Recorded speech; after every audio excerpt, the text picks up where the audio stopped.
Ladies and gentlemen, welcome back. We have our final set of contestants ready here in our first round of the live cast-off. But first, we need to announce the winner. Ben, I hashtagged Valen. You did? You hashtagged Fox. I was actually, honestly, I would give Valen the win. You're going Valen? I would go Valen. I would go Valen. Mr. Matt? The hell? I was gonna say I liked Fox's personally, but What do we do with the 50-50? this is Ben's show. Do we go on judge vote? You're in charge. This is Ben's show. This is Ben's show. Yeah, me and Puckett just hang out. I come because I like the purple background. The purple background is nice. It matches with your purple shirt. Right. Put them both through. Put them both through. Fox and Valen, that was the best cast that's ever been on the cast-off. They both deserve to go through. The next stage is the draft anyway, so it doesn't affect anything numerically that we have to actually do. Okay. Why not? Because I know 100% that Valen, going into that, is my #1 draft pick. Chat, do you agree? He's your Put 'em #1 both. draft pick? He would be, Valen right now will be my #1 draft pick. He is the one guy that I want to draft. The chat And is... Jay is my second pick. It says nothing but the word both. Come on, both. All right, the people have spoken. Yeah. What the I think hell it's fair. happened? A That was tie insane. in the cast-off. They want them both. Ben's going to give it to them. Absolutely. They deserve it, man. That was an incredible cast from both of them. Like, That's tough. neither of them deserve to lose, which is kind of ironic because I was kind of sad there. I was like, I really don't want either of them to lose. But anyway. Wow. All right. You got to make executive decisions. I did. Season one. Season 1. Next season it's you, Matt. You're going to be making all the executive decisions. You're an executive, Matt. Oh, I can do that? Okay. Yeah, you have a suit on. I mean, I did bring a pinata. I did bring a pinata today. Pinata, like, just saying. All right. Congratulations. Couple. Valen and Fox the Don, Benson, and the people have sent you through to the next round. Deservedly. So, that brings us to our last set of contestants, and we have a second special guest. We brought back Dirk. We brought back Fox. This was someone that I threw in last minute as we had one Murphy cancel on us, unfortunately. He's going to be traveling on vacation. Enjoy that. Yacht sales, too. Exactly. But He owes me a yacht. we're going to have two new people now. Let's bring them on the show. It's Drumroll and Saintt. Saintt, let's start with you, my friend. You hit me up just a few days ago. What made you want to enter the cast-off this late? I mean, playing at the X Games last year was one of the best experiences of my life, and I unfortunately won't get to do it again this year. So I thought might as well try my hand at analysis because I play the game all the time. I know the game well. I know all the players. So I mean, hey, I thought I could be good at it. And how much experience do you have casting? Casting, not so much. I tried casting on a local LAN once or twice, but I had no caster beside me. It was just myself. So I mean, wasn't the best. I was just trying to do play-by-play. Yeah, I mean, I stream and everything though, so All right. just gonna base it off that. All right. Well, best of luck with it. Now, I assume you're going to be going with the analysis. Any play-by-play from you today? Very little, very little. Okay. Well, to be honest, I think I'm going to challenge both of you guys to show at least A little bit. some play-by-play. And Give me something. Why not? And at least a little bit of analysis. Live But dangerously. I'm excited to see Living on what the you edge. got when it comes to the voice, because we definitely know what we're getting from you when it comes to the gameplay. One of the top pros in the community for years. Let's go over to our other caster. Your co-caster for this one is going to be the man with the drums inside out. It's Drumroll. Yeah. Drumroll, you didn't make it to the live casting rounds in Season 1. You're here now. How are you feeling today? Pretty good. I'm back home. I just finished moving home from my dorm. I've got the green wall behind me, so hopefully I win. Yes. I don't know. Yeah, I'm doing pretty good. Oh, that was Good joke. Yeah, I like Thanks. that. I thought about it for quite a while. Is fantastic. Now, Drumroll, I actually heard you and Saintt talking during the commercial break that you also prefer to be a analytical caster. Right. I mean, I can jump in and try my hand at play-by-play. Like, this is going to be my first live cast ever. Okay. So, yeah. I'm going to try my hand at some play-by-play, also throwing a little bit of analysis, but being that Saintt's, the pro player in this call, I'm going to let him handle most of that analysis. Yeah. I hope you tell him he's wrong if he says something. If Saintt says Call him something, out. if Saintt says something and it's wrong, call him out, man. Call him out. That's fine with me. I don't think Saintt's gonna say anything wrong though. All right. Now, because I want both of you to have to showcase your play-by-play and your analysis, we're going to do the first 2 minutes and 30 seconds with one of you doing play-by-play. We'll do the second 2 minutes and 30 seconds with the second one doing play-by-play. Like to decide who goes first, Benson is holding up either a 1 or a 2. Saintt, what is he holding up? I'm going with 2.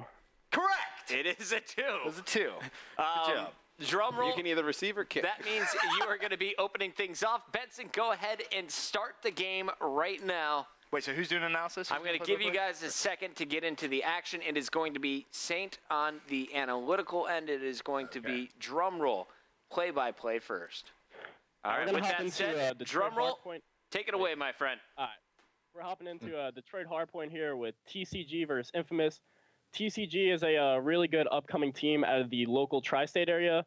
They've been winning all the ETGs, NJ Halos, all those local tournaments lately. They look like they have a lot of potential, and I look forward to see what they do this game.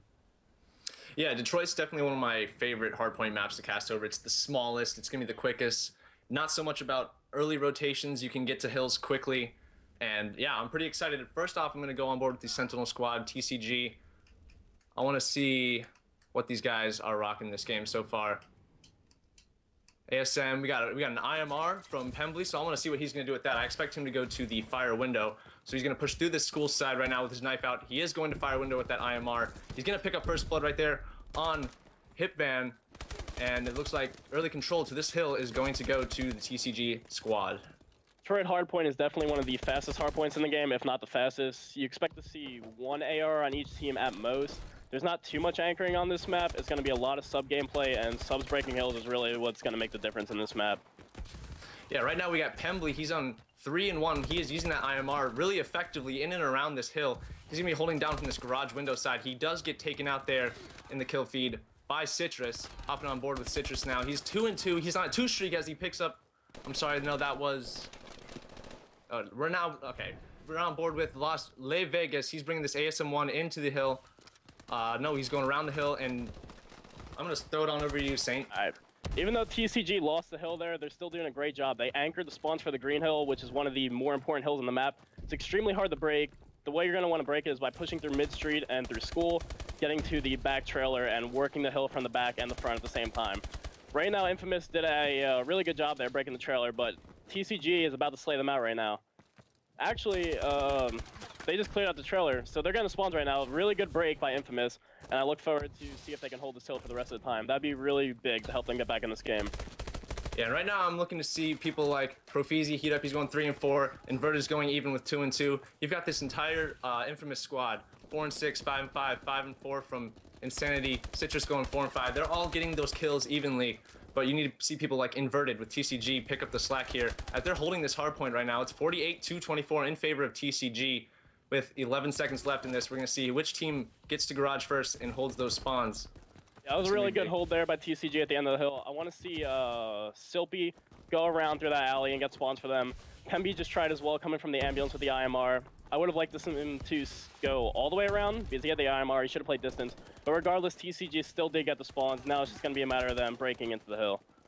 Right, and we've got this Atlas squad, the Infamous squad there, holding down this garage hill. As I say that, though, it is broken by this TCG lineup. Great plays by TCG, flooding that hill as a team and breaking the hill. All of Infamous are down at the moment. They're going to spawn back lockers, giving TCG about 5 or 10 seconds to just sit back and get in power positions to hold this hill. All right, good start, guys. Now, Saintt, you are going to take over the play-by-play. Drumroll will be doing analysis. All right, here we go. I'm board with Citrus as he's going to try and push out these back spawns. 15 seconds here. It's about to go into the yellow hill, which, in my opinion, is the most important hill on the map. You can see teams getting full 60 holds regularly on the hill. So it's going to be up to Infamous here to push out the back and get control of that hill, as TCG currently have it right now. And you saw Hipfon in that kill feed. He took out Slippy there on early rotation to this yellow hill.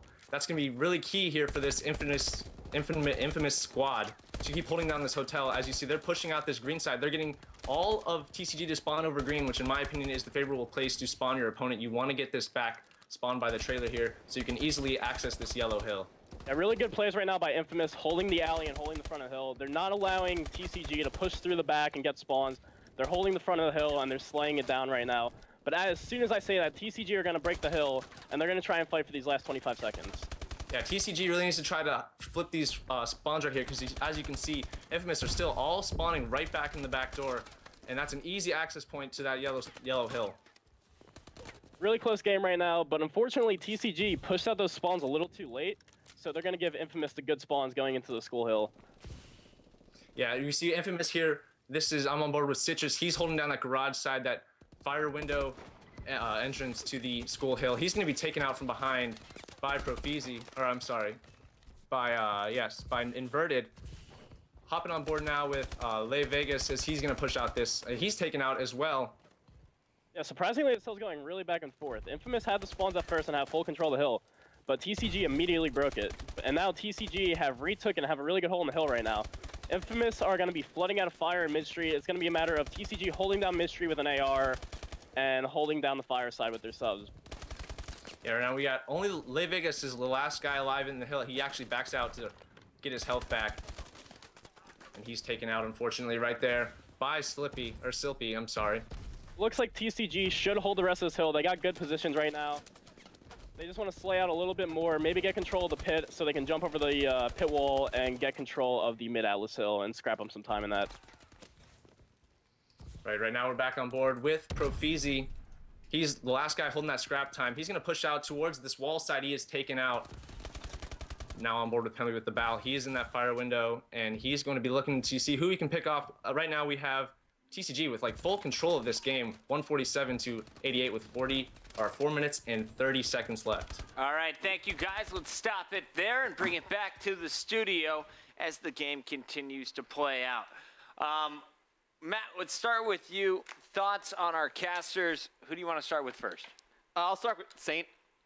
I thought the knowledge, I mean, obviously he's going to know the community extremely well, know all the players, he did a very nice job of, breaking down strats and what should happen. Mm-hmm. You can tell, obviously, like, this is first time casting, or I don't know, maybe second time casting. First time casting with anybody else. Yeah, that's true. Right. It's really raw, but I mean, I think that's something that you can work on with time. Spoke well when you were doing analysis, knew exactly what you want to say. At one time you were speaking like for too long, and then stuff started happening back trailer, and you were kind of like, I don't really know what to do. I'm just going to keep talking. It was like, it came a little bit weird. And then when you went to play-by-play, you struggled with it. You're definitely not like a play-by-play. I mean, I'm not play-by-play. I mean, I can do it, but yeah, it's not my forte. Right. Then just, speak louder. I mean, I've seen you at LAN events like screaming like a maniac. Like scream at me. Get loud. Yeah, man. Pump up that chest. Get noisy. Yeah. I'm a little tired right now. I just got back from the gym. I'm a little worn out. Yeah. Next time I'll be hyped. Get hyped. Like Mutation was getting on to practice and you were excited about it. Drumroll. We can talk about you for a second. Sometimes just really confused me. Didn't know what was going on. Yeah. Sometimes it kind of felt like you were looking for something to say, like didn't know what to say, and then it was like silence, and then some awkward throws in between. For real. Yeah. But good voice. You had some good game knowledge parts. Sometimes just very confused. Yeah. Let me go next here, Ben. So Drumroll, I want to start with you. First of all, when the first minute started there, you had the stronger voice right away, and I looked over to Ben and I was like, his voice, very good. So I liked your voice right away. I thought you were pretty comfortable in the first couple minutes. It was when you had to do the play-by-play that I totally saw you just spin out of control and get lost. And I think that's something that something you probably didn't expect and something that we didn't really plan on. Originally, we had you paired with one Murphy, who is a very strong play-by-play caster, but didn't have the analytical side. But I think what we saw with Chance and what made him so great in Season 1, and the reason that helped him win the whole thing was his versatility, being able to do both. Yep. And I think that's something both of you struggled with. In fact, I appreciate you actually making the attempt to do some of the play-by-play. Even on the second side, after I had given Saintt that direction, when he wasn't doing it, you recognized there was a miss for that and tried to fill. The worry for me was the fact that you got so lost to the point where the audience is really going to pick up on it, and it just kind of makes it awkward for everybody. So I think that's going to be one of the keys for you moving forward, is just trying to keep that flow going. You know the game. How can you get yourself more comfortable with calling the action? And I think one of the things you might want to do is just watch a whole game from the mini-map perspective, just flipping through people so you know what to do when you're actually talking, who to go to next. Just try and drive the camera in-game to show the most action possible. That would be my suggestion if you want to improve your play-by-play. Right. Taking it over to Saintt. Saintt, I was really annoyed, man. I tried to give you hints. I tried to set up specific rules for you to follow on the play-by-play side, and you still did the analytical job, which makes it really tough on your co-caster. So if I'm judging and if I'm trying to build a team in the draft, I'm only picking you if I have a super strong play-by-play caster. But I really appreciate the deep knowledge that you had in there, the coaching through, and I think the audience is really going to enjoy it if you do make it through to the next level, because it'll be, once again, an additive experience for the viewers at home. I don't know if the X Games is the perfect spot to go that deep into analysis, but I think that if this is the route you want to take after you're done on the sticks, I think you definitely could have an opportunity on the casting side, at least in an analytical position, maybe at an analyst desk especially, to break down games afterwards. Yeah, it's definitely something I've been thinking about for the past while. I mean, I don't plan on quitting entirely anytime soon. I mean, we'll see what happens going into Black Ops 3. Okay, over to me. Drumroll, I'll start with you. Where in some of the other candidates where we've seen them get lost, they've been able to worm their way out just by clever wording. There was at one point where you literally went, all right, over to you, Saintt. And it was like, okay. That was the one thing which really just kind of like stood out. Whether that's really nerves, I completely agree with what Chris said. Just go in a private match. Just practice. Just find the action, follow the action. It will help you play-by-play tenfold. It will really, really improve it. In terms of your actual analysis of the game, it was really good. Like, you knew exactly what we were talking about. Your voice as well is really, really good. Just don't be kind of, I guess, shy with it. Project. Project a little bit more. Like, you know, get energetic. I felt it was kind of the one problem with that cast overall was there wasn't really that much energy with it. Kind of felt a little slow on that one. Play-by-play, definitely something that you should work on, because I think everyone needs to be able to do a little bit of both. Because there's going to be times in your career where you're going to be cast or paired with someone who is exactly the same as you. Play-by-play and play-by-play, or, you know, analysis and analysis. And someone needs to do it, and it always looks better if it's you're the guy that can do it. Over to Saintt. Really, really good team info off the break. Obviously, as Matt said, you're going to know that. Great knowledge of hill breaks, setups. Everything that you said analytically was spot on, perfect. This always makes me laugh, because I always think whenever you bring on a pro player for like the first time, or, you know, a coach, I think that always the first thing that happens is the struggle of when to stop talking. I don't know what it is. It happened with Mud Dog at first. The first couple of times I saw him cast, just didn't really know when to stop talking, because in your head you have all the information of what the teams are thinking about. There's so much you know. There's so much you want to talk about. Exactly, and you just want to keep on going, because you could probably talk forever about what the teams are doing in the setup. But, you know, casting is ultimately a conversation. You're trying to, you know, discuss everything together. That was the only thing which really made me chuckle a little bit halfway through. And then you I think you got into the groove of things, and you realized when you should be, you know, stopping your thoughts. Big concern about X Games, because it's energy. That's really the point of X Games. Breaking down every little nitty-gritty play isn't the key. If this was COD Champs, I'd be like, yo, Saintt's about to win the cast-off. This is easy. So if you do go through, like, you know, work on my hype. Just it's not necessarily just hype. Like, I feel like people confuse hype and energy. You know, hype is, oh, you know, he just got a buzzer beater. That was sick. And you start screaming.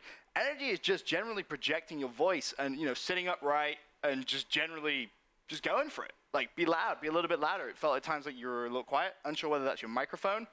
Could potentially be.